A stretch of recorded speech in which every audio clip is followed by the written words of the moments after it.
Hello friends, thank you for watching.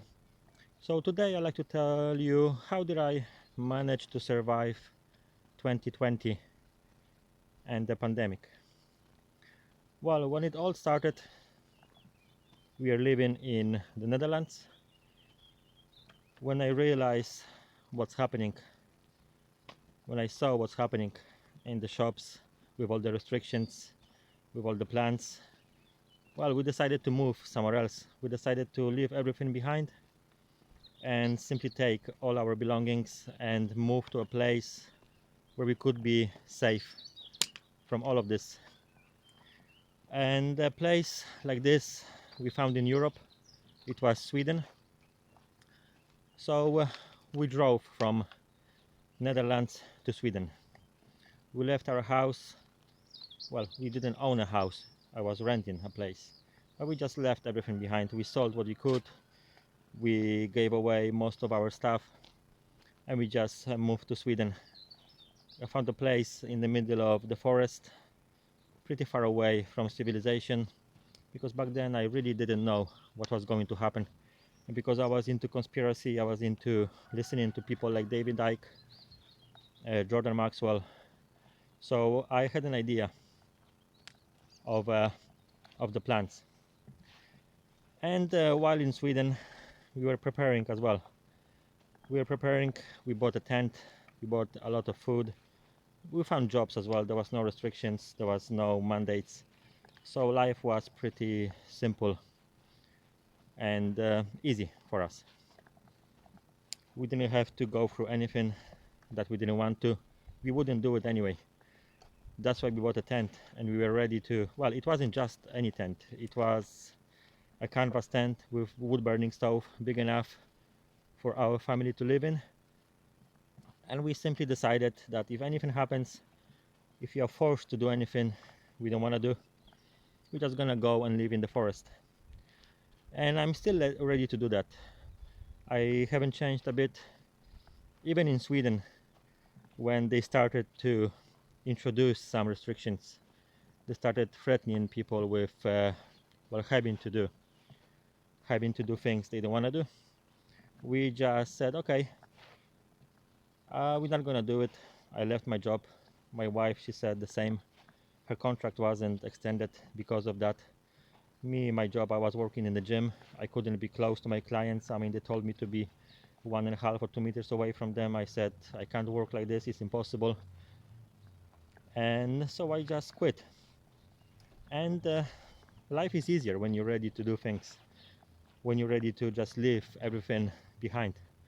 You may say that it was easy for me because I'm wealthy, but I'm not. I'm not wealthy. Every time we go somewhere, we work, it's usually very low paid jobs, minimum wage jobs. We are not wealthy, rich people. We don't own a house. We are living in rent. We are traveling. We're buying old cars as well. We really don't care about all this wealth. If I was a millionaire now, I would just start a community. I wouldn't buy anything for myself. I would just buy a lot of land, start a community and invite people to live with us and work together and just grow food and do things the way they should be done. So yeah, I just wanted to tell you that's how I say survived, but what I mean, we avoided the worst that was happening in Europe because I was looking at it from Sweden and I was confident. I was happy about the decision I've made because we really didn't have to watch, everything else that was happening. We didn't travel back then much, but there were no restrictions in Sweden. We couldn't go to Finland. We couldn't leave any other place. Well, I could say we barely made it to Sweden because we were stopped at the border in Denmark, and they asked us for reason why we're going to Sweden. In the last moment, I stopped my wife from saying what she thinks to the armed guard at the border. I called because I found the place, being in Netherlands already. I found the place from there, so I called my new landlord and asked him to explain, which he did, and they let us through. Well, they let us through saying that I can see you are a family, you're not lying. So otherwise, he let us kind of know that we would be turned around if you were not packed fully. Our minivan was just full of our stuff. So that's why he let us through, he said, because he could see that we are a family really moving to Sweden. So yeah, that's the short story of how we managed to avoid the worst. I believe it's not the end. I believe there is more coming. When and what's gonna happen, this I don't know. But what I do know is I'm not afraid. I'm not afraid. I'm ready. I don't have food anymore. I mean, I have food, but I don't have food stored. I used to be what you call a prepper. I used to follow preppers in the past, but I don't believe that's the way anymore. I believe in community, in people, in helping each other. And I know I'll be fine. How do I know this? Because I'm 41 years old. I traveled. I used to live and work and do business in many countries, and I'm still fine. I'm still here. You know, I have a roof over my head. I'm renting a place. I have food. I'm starting my own small community gym. I'm doing okay. I'm doing fine. Even though I don't have millions to spend, but the little money we managed to save, we're using it to build a community. We're using it to do something that's important, that we believe in. And I would like to see more people doing the same, because then, if when the next thing happens, and it will happen, believe me, it will happen. It's already on the way. When the next thing happens, you will be ready, psychologically ready. Maybe not. Maybe you won't have uh, a big 4x4 to take all your stuff with you somewhere into the forest or into the mountains, but you will have the knowledge and confidence in yourself that you have people around you, that you have the skills, you have abilities, and most importantly, knowledge that you are the source. You are the source. You're not here alone. You're being guided. You know, we are being guided, and nothing bad is gonna happen to us if you really have good intentions. If you really want what's best for yourself, for your family, and for other human beings, then believe me, you are safe. You are protected. There are those who want you to think differently. They're trying to divide people. They're trying to tell us we should fight each other. They're trying to tell us we need gurus, or we need well, we need someone to look over us because we can't do things ourselves. Well, if you're watching this, you know it's not the case. People have been doing things for those in charge for many years, forever. Like these people, they don't do anything except introducing restrictions and telling regular people what not to do. When they steal and take, well, energy, money from people. Although I don't really believe in money, I believe it's just an expression of. It's just a way we think we have to live right now. But hopefully it's gonna change when they introduce what they're planning, like digital currency and other stuff. When we have no other options, hopefully then we'll come together and understand what's really important and how we should be living.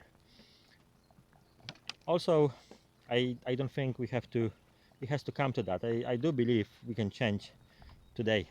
I do believe that if you want to, we can start doing things differently. We can start working together, cooperating. Even if we have different beliefs, if we eat different skin colors, it all doesn't matter. We are all the same. We are all the same source.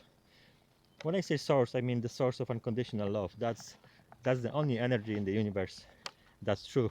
That's the only energy that's creating. The other side, they're manipulating this energy. They're trying to distort it. They're trying to make it. They're trying to tell us that they doing something when they're not creating anything. They're not creating anything. Everything you see has been created by the source. You, me, even those that forgot. even those that forgot. Some may call them evil, like demons, whatever name you want to give them. I just say they just forgot who they are. They forgot the connection to the source. But also what they're doing, they don't even realize what they're doing with all these plans they have for humanity. They are bringing their own end, because the more they push, the more they're trying to introduce this dystopian Orwellian society, the more we awaken, the more we remember, because there has to be balance, you know. There has to be balance. Without balance, there is no life. And the more extreme the evil, the more extreme the good as well. It works both ways. So they don't understand that what they're doing is actually destroying themselves. Well, which is good for them, because in the end they all gonna go back to the source. The little part of them that keeps them alive, that they're too ignorant to even understand that they are alive thanks to this little piece of energy that's still in them, that they suppressed most of it, but let's say about 2% of the energy of the source is still in them, and it keeps them alive. Because energy doesn't just appear and gets destroyed. Energy cannot be destroyed. That's the truth. When you think spiritually, or if you think in terms of science, that's the one truth that everyone will tell you. Energy is forever. It cannot be created or destroyed. And they just borrowing this energy. They're just using it. And the source is allowing them to be alive, because the source is love. The source can see the outcome of all of this. That's why the source is not afraid. And you also shouldn't be afraid, because when you are the source, why should you be afraid of anything? Death is not the end. These bodies are just temporary. We are so much more than these bodies. There are people who can see into the spiritual realm, and I believe I can do that as well. I believe there is energy that we all receive, and the lack of this energy makes us sick. And I've seen it. I help people get their energy restored. I'm not an energetic healer. I don't use any outside source. I just help to remove the blocks that you have on you. And the energy is trying to get to you. The energy is trying to help you, you know, to bring you to your natural way of being. And we can all do this for ourselves. If you can't do it now, if you don't see it, you can ask. You can ask me if you like. I will try and help you, assist you. I have no problem with that. Just let me know, message me, and I will get back to you. Okay, so I went a bit off track, but I think it's important to say what we think. And with me, you're gonna see a lot of this in my videos. It's all unscripted. I'm just gonna say what I think. I'm gonna try and talk about current events. But the most important thing to remember, and the most important truth, is that we are all one. We are all the source. And we should be coming together to create life the way it's supposed to be lived, as one, not separate, as one. So let's do this. You can try doing it with your own family, with yourself, your friends, or people you. The best way to do it is try and help someone you hate. Try. If you hate someone, if you still feel this emotion of hate, just try. Don't tell them you're helping them. Just try and do something to make them feel better. And you see how great the feeling you will get. You will feel this energy moving, like creating. Let's do this as a homework for you, as an experiment, and then come back to me and tell me what happened the same day or the next day. But do it without expecting anything. That's the main thing. Do things without expecting anything in return. Just do them because that's the right thing to do. Okay, everyone, thank you for watching, and I hope you have a great day.